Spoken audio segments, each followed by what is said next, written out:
I know, that's what I usually do anyway. No, it's nice.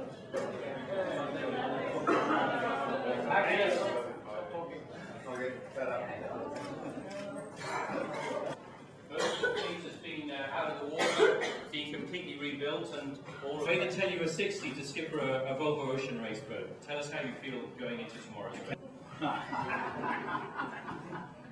Well, I agree.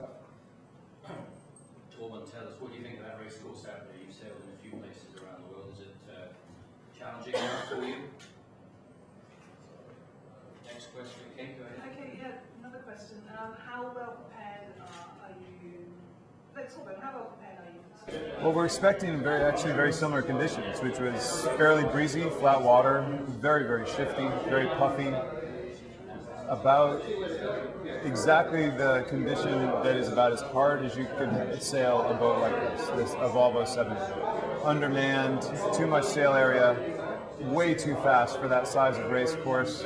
So maybe not so good for the crews, exciting for the crews, but it'll be spectacular for the people watching, I guarantee you that. It could be more like a bit of a demolition derby out there, I think. All these boats, I mean, you just wish you had 5 or 6 more bodies on board, and all the systems were much more spread out. Like a cut boat, they have literally 5 times the work area that we have, because everything's condensed in this tiny little cockpit on these boats for offshore.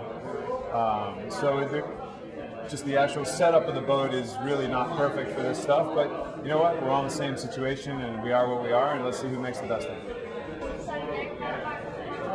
I don't know if it's clarifying the rules as much as it's how are the rules being read.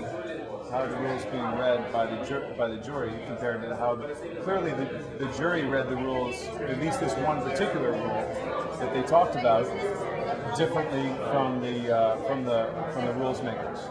That's very clear, and the jury made a decision that the rules makers in essence weren't reading that rule correctly. But again, if I remember correctly, there were several things that the rules makers brought into that hearing, yet they weren't talked about. So I don't know. I don't know if they made a decision that it just wasn't worth bringing up or not.